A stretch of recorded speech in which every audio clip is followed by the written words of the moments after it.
Aloha and welcome to Elevating Motherhood. I'm so glad you're here. I'm your host, Lori Beth Aldridge. I've taken my passion for conversation, perspective, and supporting moms and turned it into a podcast. My goal is to talk openly about motherhood, offer new ideas, and help moms find their confidence in this busy and sometimes overwhelming world we live in. We're going to dive deep, open up, and elevate motherhood. Thanks for being here with me. Let's get started.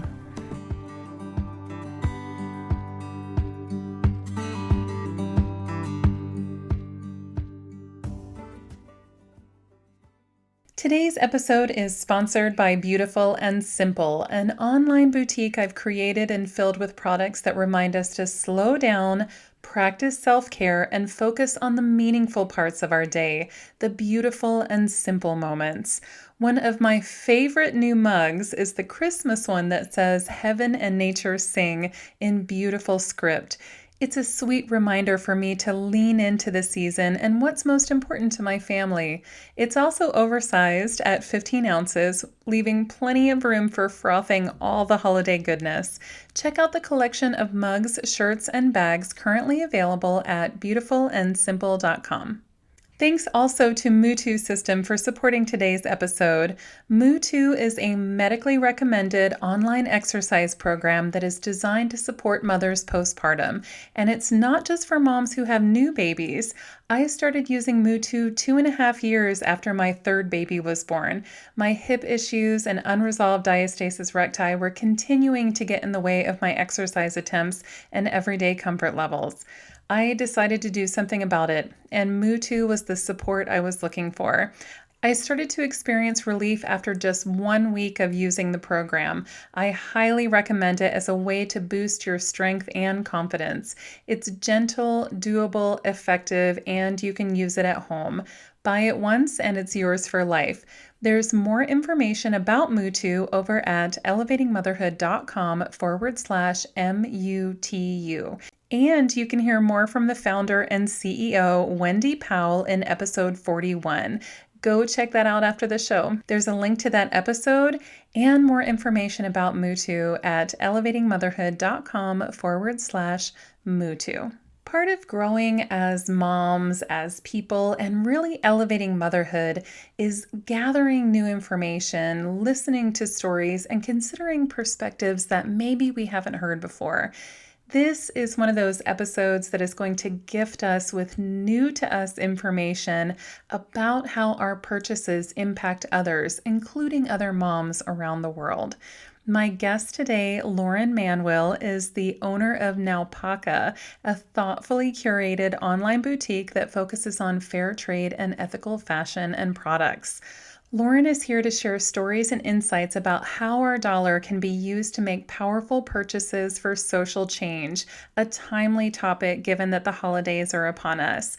There's also a lot of inspiration to be found in how she got started with Naupaka and the stories she shares about how she balances motherhood, owning a shop, and homeschooling. Lauren is a gracious voice and really brings her kind heart to the table as she gently educates us on why purchasing ethically made and fair trade items matter. She brings just the right mix of grace and encouragement that we need to grow and move forward with this new information so that we can step into our power of creating change through our purchases. She's going to teach us about what it means for something to be ethically made. Unfortunately, in today's world, not everything is made with fair labor standards and in safe conditions. An ethically made item is made by adult artisans or laborers in safe working conditions who are treated kindly and are paid fair living wages. This episode has all the classic themes that keep showing up over and over again here on the show: connection, aligning our actions and values, slowing down, and giving ourselves grace as mothers. It's also a lovely complement to last week's interview with Obaki creator Trina Peak. Lauren Manwill is the owner and co-founder of Naupaka, an island boutique offering a stylish and creative curation of ethically made and fair trade goods. When faced with the many ugly truths of the fashion and retail industry, she set out to become a part of the solution rather than adding to the problem. Lauren spends her days at home with her 2 young sons and husband here on the island. Without further ado, let's welcome the gracious Lauren Manwill to the show. Aloha, Lauren. Welcome to the show. Thank you so much for being here. Thank you so much, Lori Beth. I love in-person interviews, and this is fun. I feel like I haven't had one for a while, so I'm glad you're here. Well, tell my listeners a little more about you and your adorable little family. Yes, so my name is Lauren, and I live on the south shore of Maui with my husband and 2 sons. I have Weston, who is 4, and Cody, who is 6 months old now. Right on. And you have an online boutique, Naupaka. First, that's a strange word for people who don't live here probably. So what is Naupaka? So Naupaka is a flower found on Hawaii, and it's an interesting flower because it is a half flower. So if you look at a flower, imagine one, there's, petals all around, but this one is half. So just see the top half and the bottom half. And the top half of the flower grows in the mountains, and the bottom half of the flower is found down by the sea. And there's an interesting Hawaiian legend about the Naupaka flower. Each half flower represents 2 lovers who were separated. And so one lover was sent to the mountains, and the other lover sent down to the sea. And I chose Naupaka for a name because my then boyfriend, now husband, and I started this business together. And he is from Oregon in the mountains, and I grew up in Florida, which was down by the sea. And so it was just fitting, sounded right, and we just knew that it was Naupaka. That is adorable. I did not know that story, and that is so you guys. Yeah. Oh my gosh. Yeah. That's awesome. Well, how did Naupaka come to life? So Naupaka came to life in 2014. I had just graduated college, and I had a little extra time, and I was looking for a creative outlet. And so I started making jewelry and selling it on Etsy. I think everyone has an Etsy story. Or a potential Etsy story. Yeah, I want to make this Etsy. And blah, blah, blah. Yeah. So I started making jewelry. And then shortly after that, Nick and I moved to Hawaii, and then we started a family. And so Naupaka got put on the back burner. And then come 2017, I was woken up in the middle of the night, and I heard this voice. And it said, "Open Alpaca." I was like, okay. Like, that was God. Okay. And I didn't know why, because I was in the thick of it. I had my first child. He was, a year old. I was in survival mode, but God said, "Open Alpaca." And so the next morning I opened it. I didn't know why, didn't know how I would do it, but I just opened it and I was obedient. And then Nick and I started making, like graphic t-shirts and prints, and we just kind of shifted away from jewelry because it was still hard for me to make jewelry with, with a little one. Yeah. Beads and shells didn't quite fit in with that lifestyle. So we shifted to that.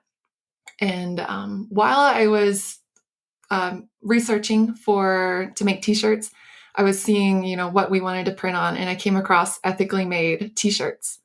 What's that? Like, what does ethically made mean?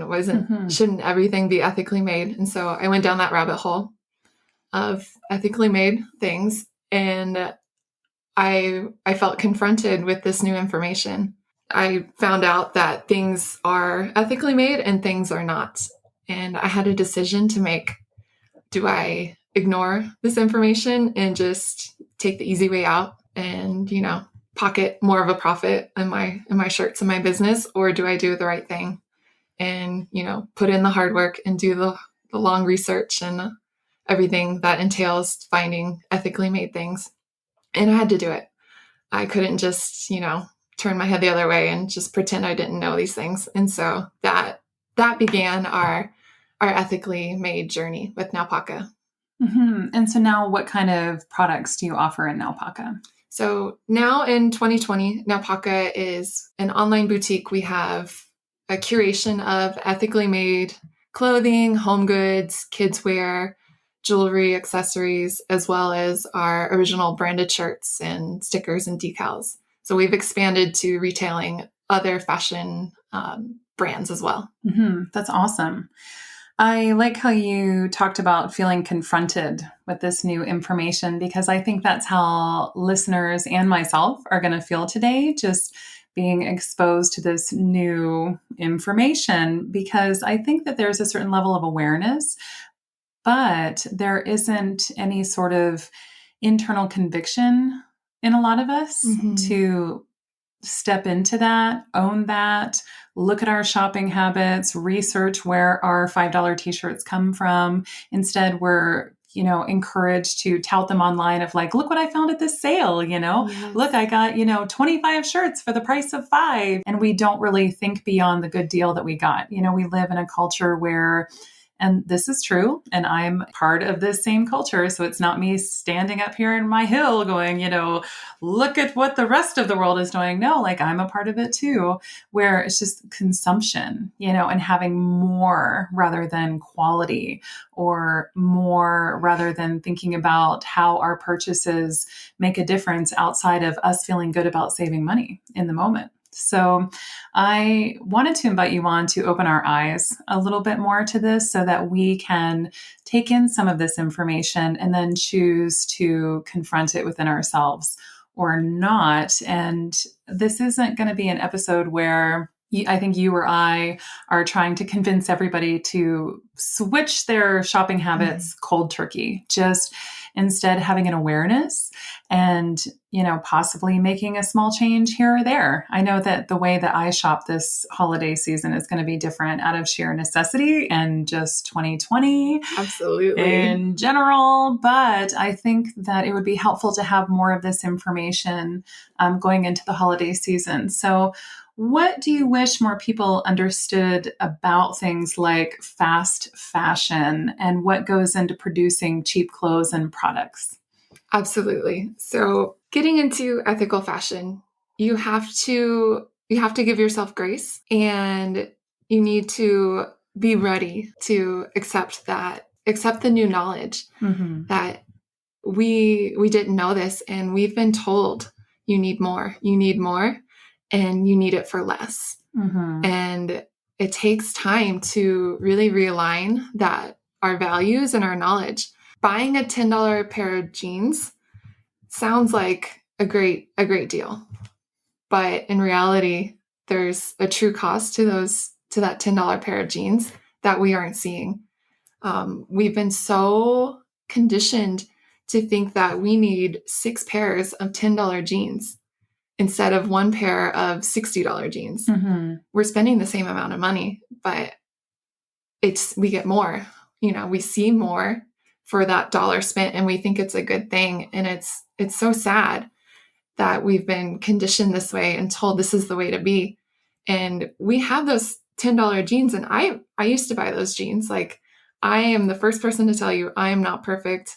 I get tempted.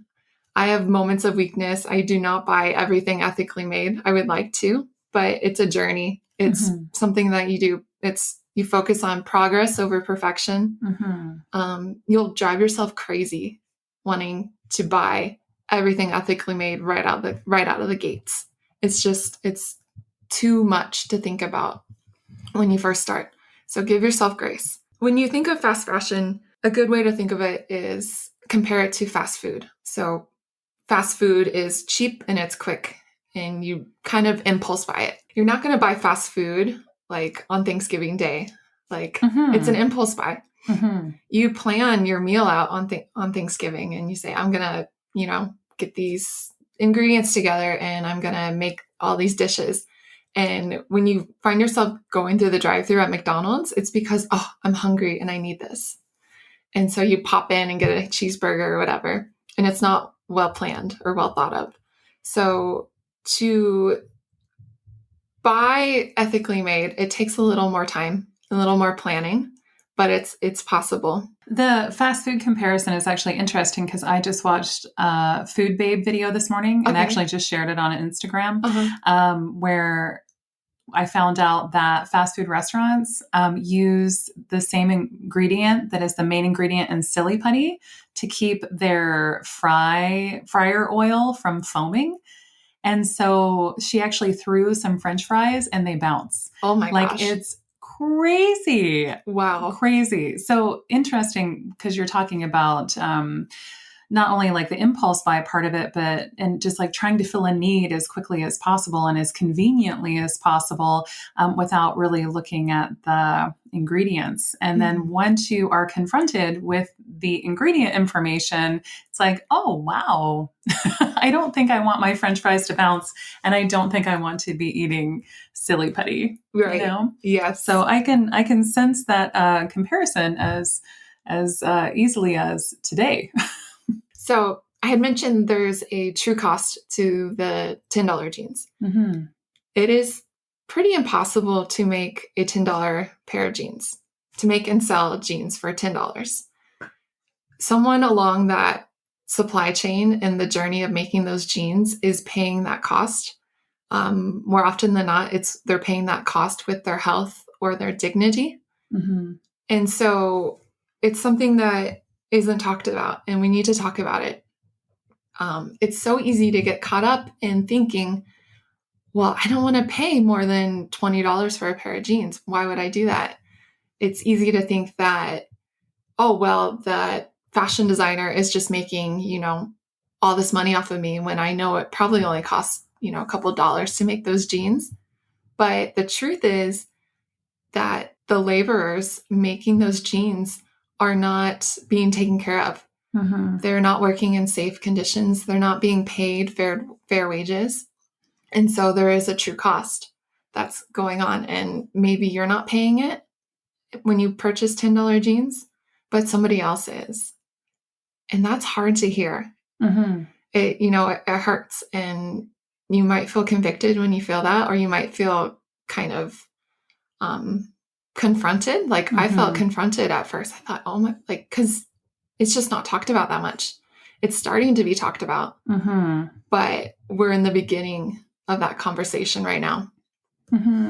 That's an interesting point about the how you feel about that information you receive. Do you feel convicted or do you feel confronted? Because I do think that those are the main emotional reactions that people are going to have when they hear this of like, oh, geez, give me the list, Lauren, give me the list of places I can find ethically made jeans for myself and my kids, how can I make a change today? And then there are those of us who are like, oh yeah, show me the numbers, give me the specific brand, show me, a pay stub of this worker, that is underpaid, and just almost kind of, we also, it's a byproduct of the culture we live in, like prove it, prove Absolutely. it. And there are plenty of documentaries that are out there and trying to prove it. There are plenty of articles and resources and podcasts. I did a quick search for ethical fashion and podcasts this morning and was floored. It's great. By the sheer number of podcasts that are specifically dedicated to that, and then ones who have invited that onto their show to actually talk about it. So I think that the proof is out there and super readily available. And, just even working with ethically conscious companies like Beauty Counter, like Primally Pure, like Branch Basics, like all of these different companies that I am happy to align with, there is a certain level of awareness with how the products are made. And yes, that makes them a little bit more expensive. But man, it feels much better to know that they contain these super common ingredients, like mica being one of them, where I know that they're not mined by children in other countries in really dire conditions, and it's hard to hear. Like you said, it's hard to hear. And I almost wonder if maybe there are people who feel both convicted and confronted, right? Because what we're being asked to do is to look at ourselves and first look at our reaction, and to know that our initial reaction to what it is you're telling us is not the whole story. It's just our initial reaction. Then what are we going to do with that reaction, that information we've just learned about ourselves? whether we feel convicted or confronted, or now, gosh, maybe the next emotion that comes up is like, oh, I feel guilty, like I feel guilty that I feel confronted because I guess I'm supposed to feel convicted, or, oh, I feel convicted, but now I don't know what to do. And I feel guilty about that. That's the next layer that might come up for some people. But then there's another layer beyond that. So when we're hearing this information and digesting it, and like you had said earlier, accepting it, then we can decide what to do about it. But it's going to take us getting past our initial reaction. It's also going to take us dropping this whole notion of fast. Yes. Just in general of like, okay, well, quick, now we have to make a change. Quick. It has to happen now. No, this is going to be more of a slow unfolding, I think. Yes. It's a marathon.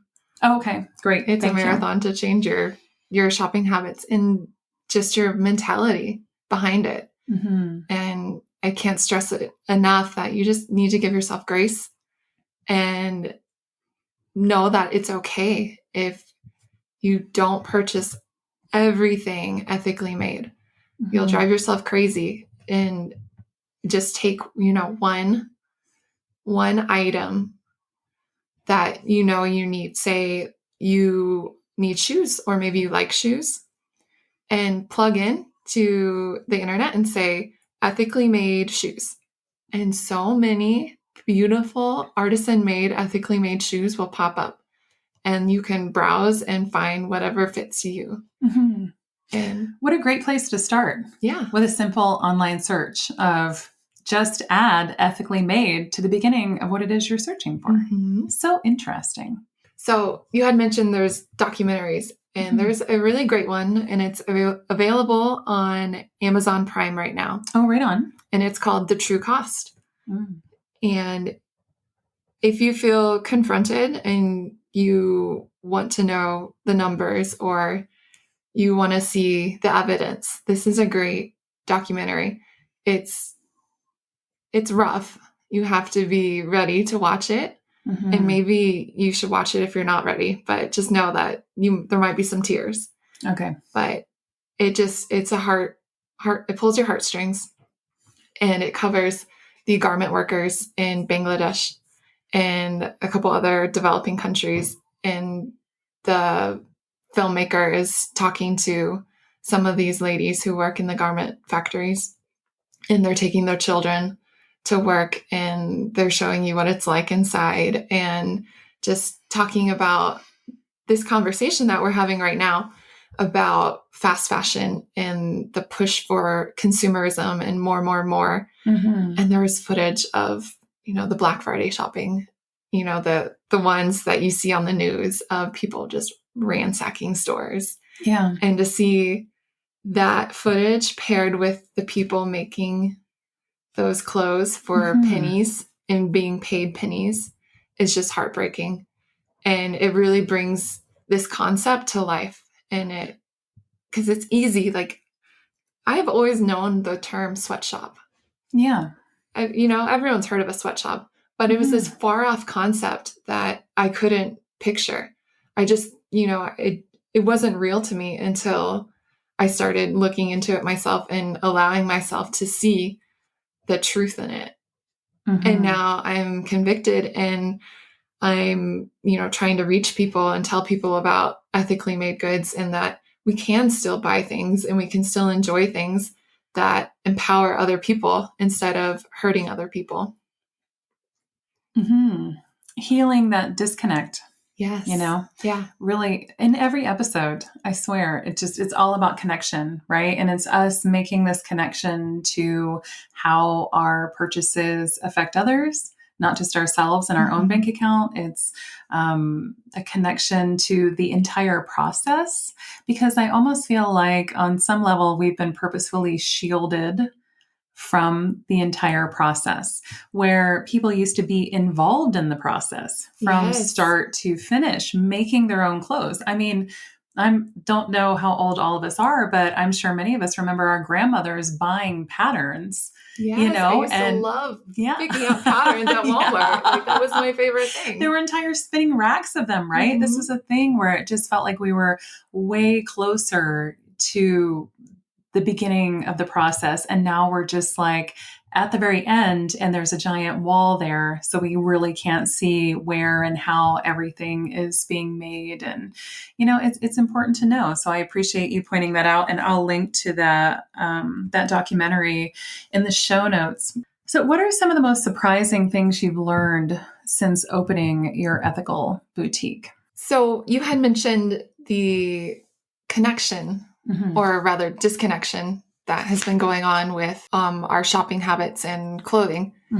And since opening up an ethical boutique, I spent a lot of time researching brands and designers and communicating. And I verify transparency, but I did not expect so much transparency to be going on.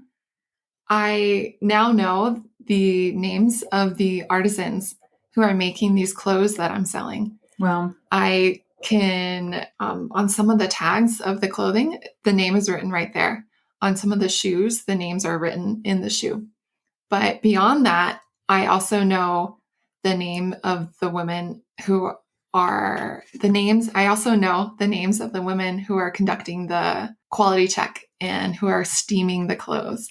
And I know what they look like, because I share the transparency with the designers that I work with. And I think it's so cool. As far as the African baskets, I know I can talk to one of the kind of the middlemen in Ghana, and I can text him on WhatsApp. And I think it's so cool. And I can see what's going on in Ghana on a Friday night. Like, he'll post him partying in Ghana. And I think it's so funny. I would have never thought that I would be seeing the nightlife in Ghana. But now because you share everything on Instagram these days. Yeah. And so just the transparency that's going on is really wild, but I love it. And I love to share these stories and the lives behind each garment, each piece of work, each piece of art with my customers. I've learned so much from you as a fellow small boutique owner about the quality of stuff too. That really surprised me when we started talking jewelry and metals and all this different stuff. I was like, oh, wow, you have sent me down a million rabbit holes. Oh, yes. You're like, I live in the rabbit holes now. It's a warren down here.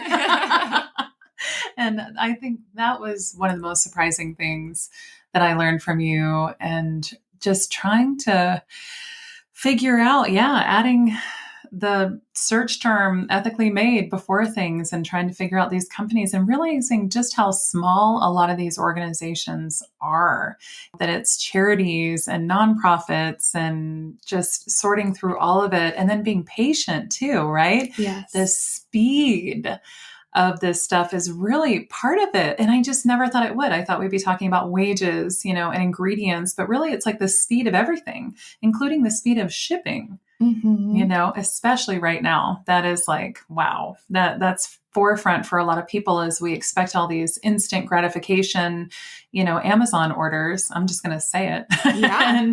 Or like next day delivery or 2-day this or overnight this. And we're kind of used to it here in Hawaii. Like, there's no such thing as overnight. It's 5 days minimum. Ship anything book rate or media mail and you'll get it 4 to 6 weeks from now, literally. So we're used to it out here to a certain degree, but I think that other people possibly are not. But I've had to slow down too when searching for these different companies and realize they're in different countries. And their main thing isn't sitting at their email and answering everything right away, at the drop of a hat. As soon as an email comes in, they might be checking their email once a week, because they're busy living their day-to-day life in conditions that we can't even imagine here in America. So interesting. Yeah. Global Mamas is one of the brands that I stock in the boutique, and they post on their stories. They're based out of, I think it's Minneapolis, but they work with artisans in Ghana, and they have headquarters in Accra as well. And what comes to mind is they once posted on their Instagram stories, like they hadn't spoken to one of their bead makers in a while, and they hadn't been coming to market. And so they went down to go check on him, and his so they make beads in kind of like a clay oven. Mm-hmm. And then a lot of times there's like a thatch straw roof, Mm-hmm. and his roof caught on fire. And so that's why he hadn't been in a market for a long time, because he couldn't make his beads. And so that's what happened. But they didn't have phones. Like, they had to go check on him and say, hey, what's up? Like, are you okay? And it's just interesting. It's a completely different way of life in these other countries. And we have to remember that, especially when we are buying ethically made and buying artisan made, because these items are not, they're made by real hands, and they're made by artists. And so there's going to be, differences, artistic differences, and, real life happens to them. Isn't that wild? That we have to come back to a place where we can remember that real life happens to people. Real life happens to small business owners. Yes.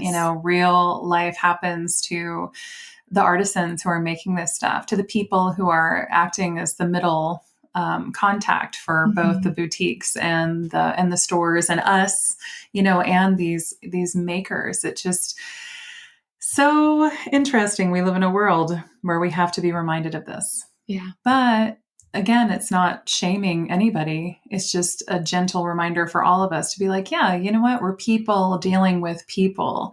It's not about the products. It really is about the people. Yes.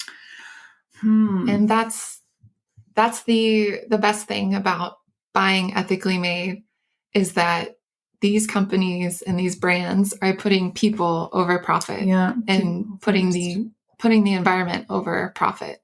And that's what sets these companies, brands, artisans apart from conventional shopping, fast fashion, next day shipping. Exactly. Sometimes it's worth the wait, the anticipation, really, truly, I would take a coupon on Christmas morning that says, hey, by the way, this really awesome handmade thing from Ghana is coming your way. I would be stoked rather than disappointed. Like, it really is about us shifting our mindset and getting away from this like perfectionist stuff too, and expecting everything on our schedule, instead of just going with the flow that's already naturally happening. Another interesting search term people can put in on their browsers is B Corp, BCORPS, because those companies are also putting people and the planet before profits as well. So there's all kinds of small things we can do. We're searching online every day anyway. We might as well add ethically made and B Corp to our searches too. Well, is it really hard to find items for your store? Like, what are the biggest challenges you have in stocking your store? It can be. It takes time to sift through all of these fashion brands. If I come across something that I like the vibe, I like the look, then I need to go and check out their biography, their About Me page. And I read through that, and I look for any mention of who's making their clothes, any corporate or social responsibility. And that gives me an idea of where the heart is at, if they're putting people over profit. And then I need to make contact with them. And then if they pass that first test of mine, then I'll reach out to them. And then I ask about any audits or any articles of transparency. Can they send me video? Can they send me certifications? Are they registered with B Corp? Do they have a fair trade certification? Do they have RAP certification? And those are different organizations and certifications that say, yes, this brand meets these standards, and they've been audited, they've paid to have this seal on their brand, and so forth.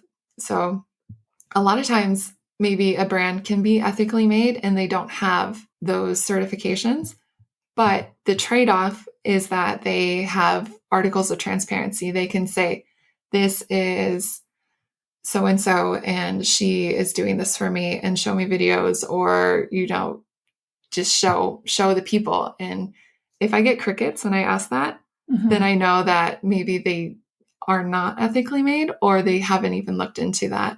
And so then I continue my search, and it's a very long search. and it takes a lot of time. And right now, my biggest challenge is finding ethically made clothing in the sweet spot of maybe $35 to $50 or $60, a shirt or a dress made in that range, because I'm finding that is the sweet spot for maybe someone just beginning to shop ethically.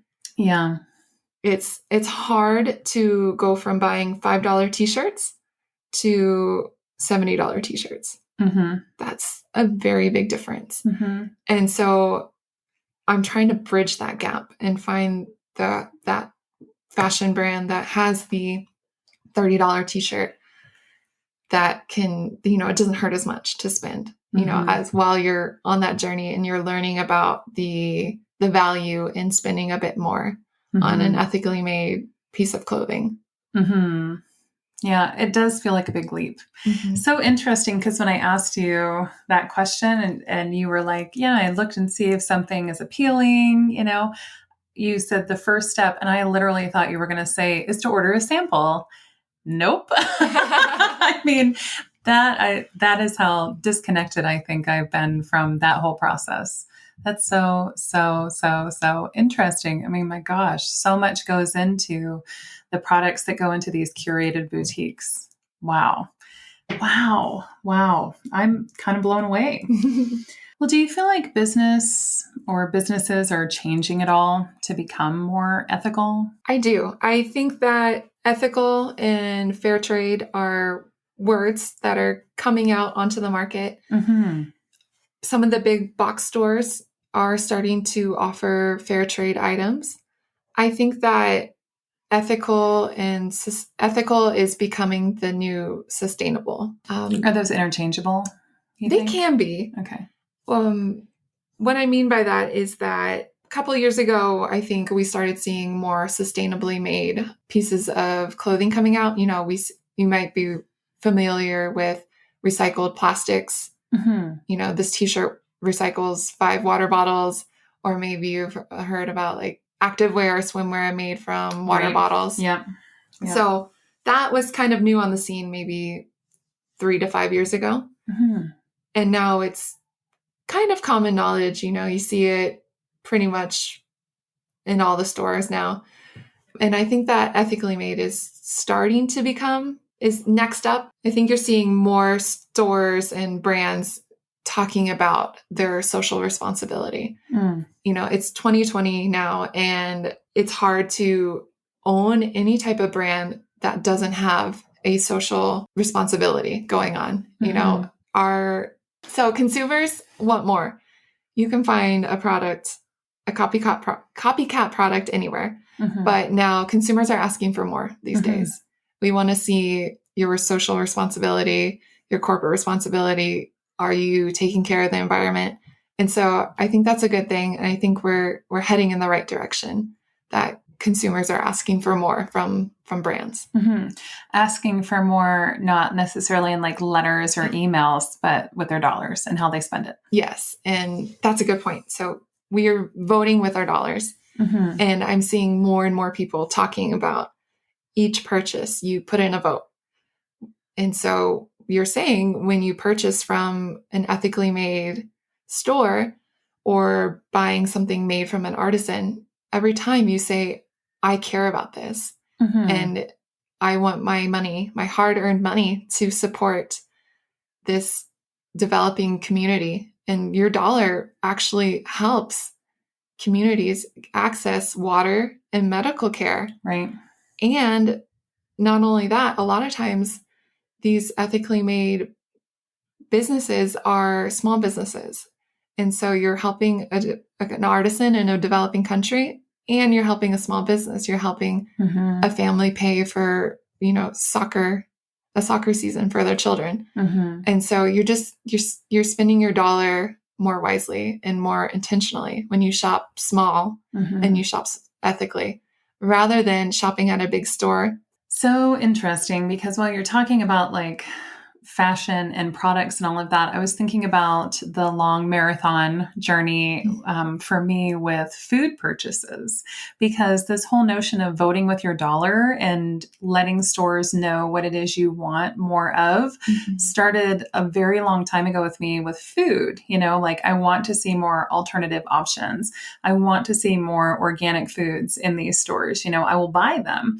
And so I feel like the first step in that for me was just purchasing them and having that awareness at the checkout as my groceries were going down the conveyor belt, of like, I am letting this store know on some level that this is what I want more of. Yes. Then I took it to a different level where I'd actually ask for certain products, like, I love your store.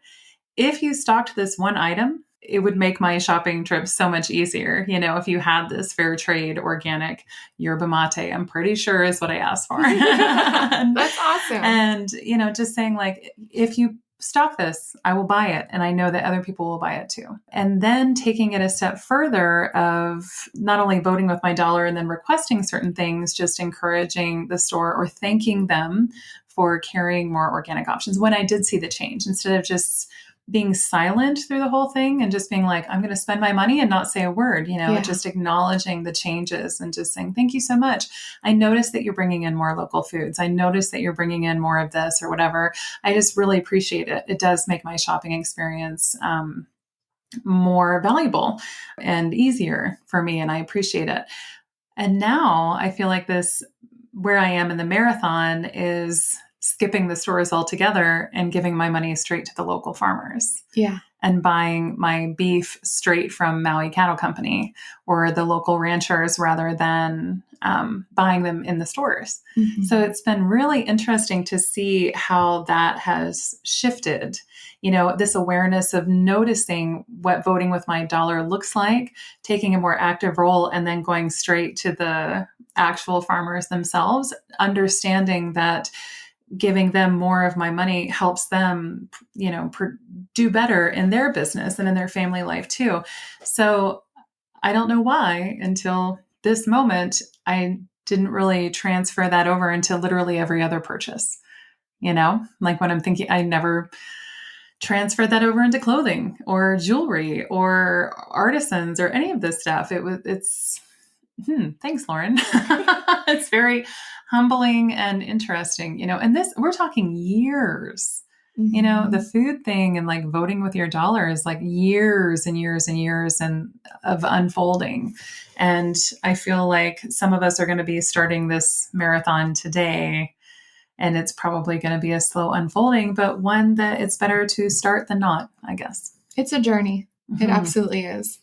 And as long as you start, if you're ready to start somewhere. And that was a great example. I mean, just asking for a product at the grocery store or purchasing the local produce at the grocery store instead of the imported produce. And I mean, money talks. It creates a demand. Yeah. It comes down to supply and demand. If you are putting the demand out there for locally made or small businesses, then whomever is supplying those is going to see like, oh, these are going, this is what the people want. And that's how change is made. Yeah. So interesting, because I feel like we have been really apathetic. A lot of us have been apathetic in our purchases and like, oh, well, it's the only thing that's available, when we actually do have a much more active role. And one person speaking up does make a difference. I'll tell you, almost every single time I've ever asked a grocery store if they'd be willing to look into stocking something, it has shown up the majority of the time. So I think That's people impressive. be surprised. I think people be surprised what asking, graciously, we'll get. So what are some of your favorite resources or organizations or shops that we can explore more? I know you'd mentioned Global Mamas, and of course there's yours. I was just wondering if there's other ones we could look into too. Yeah. So there are a ton of bloggers out there talking about ethical fashion. A few of my favorite bloggers are Heidi over at Fair Ethical Frugal. And she is really great. She talks about how to shop ethically on a budget. And you can find her on Instagram as Fair Ethical Frugal. and she always shares her outfits and what she's wearing. Oh, really? And any deals. It's great. And what she's wearing. Oh, really? And any deals. It's great. And then Leanne over at Change the World by How You Shop is an amazing resource. If you are looking for rubber duckies, you can go to her website and look it up, and you can find ethically made rubber duckies, or she'll point you to the nearest thing. And she's got a great database on everything ethically made, and it's organized by type, by gifts, all kinds, by holidays, anything like that. Wow. And then if you're into podcasts, Molly Stillman with Business with a Purpose podcast is a great podcast where she talks about all things ethical fashion and ethical business. I just went on Instagram while you were giving us that list to look up fair, ethical, frugal. Wow. So cool. I mean, so many different options. Super cute, super stylish. Wow. Neat. Wow. I'm totally going to include those in the show notes. And then also, gosh, yeah, I'm going to go follow those things on Instagram. I want to hear more about Molly Stillman's podcast. I love podcasts. Thank you for that list. That's a great start. Thank you. Welcome. Well, what inspires you to keep going with Naupaka? It inspires me to keep going with Naupaka, just knowing that people are good in their hearts and that people do care. It's really a matter of uncovering this knowledge and becoming more aware. Knowing that people do care and will and want to make changes keeps me going. Knowing that I can educate and spread awareness, and maybe I can just cause a little ripple, and knowing that I can educate people and they can go on and make one single purchase of something that was ethically made and continue that progress in the right direction is enough for me. And you educate us in such a kind and compassionate way too. I appreciate your grace that you have for other people as we start this journey too, and start to raise our awareness. And I never feel like you're in our face and telling us that this needs to happen now, or would be picketing about it. Instead, it is more like this gentle ripple effect that definitely starts with you. I appreciate your role in all of this. Well, thank you. Coming on here, I was hoping to not guilt trip anyone. That is never my goal. I don't want you to feel awful and so terrible about yourself in your past. We can only move forward. And I can't stress this enough, to take baby steps. Maybe your next purchase, keep a running list of what maybe you need coming up. And like I said, plug in ethically made and then that item, and spend time researching for that item. And maybe you aren't the type of person that spends money on yourself and you don't shop for yourself. Think about the next gift that you're going to give and plug into your browser ethically made or ethical boutique and just shop from there. And I guarantee you'll find something that speaks to you and speaks to that person that you're shopping for. And then that way, that's a great way to start purchasing ethically made items. I love that. I love that. Do you have any other tips for ways that we can be more aware of that? Besides, that's a lot, watching the documentary is a great place to start, listening to the podcast, reading the blogs, following these influencers on Instagram. Are there any other ways you can think of for us to change our buying habits with this new awareness? Absolutely. The most ethical piece of clothing is the one that you already have. Consider, do I really need to buy something more? I know that sounds counterintuitive. I own an ethical boutique. Of course, I want people to come and shop with me, but I'm not here to add more noise or more waste to the world. I want you to buy something that you care about and that you truly want and that you'll cherish. And the great thing about buying these ethically made articles of clothing, garments, gifts, what have you, is that these are quality items and they last longer. And so you'll care more about this item. It'll last longer. You might repair it if it needs to be repaired because you did spend a little bit more money on this. you're not going to repair those $10 jeans, right? You would toss them and you say, oh, I've got 5 more. But when you spend a little bit more money on something because you knew who made it and you know it was made with good stuff, high quality material, you're more likely to repair it, break out the needle and thread. Whip stitch. Have you ever heard of this? Yes. My mom used to do that all the time. Yeah. We're going to bring back the whip stitch. Yes. And for those of you who don't know, that's a little bit of my Appalachian roots coming out. But yeah, I do whip stitch stuff every once in a while where you just mend a hole in a sock or you mend a rip in a jeans. I mean, distressed. Yeah. It's a look. Yeah. We paid a lot of money to get ripped up jeans, I remember. Isn't that awesome? Oh my gosh. Well, I actually have a business question for you. Okay. Kind of business and motherhood, because I know that some people listening probably have small businesses too, or we work, or work at home, work out of the home, staying at home is working in the home big time.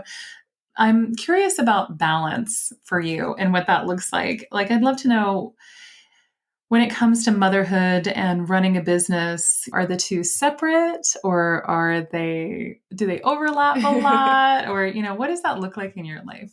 Oh, there is no balance. That's awesome.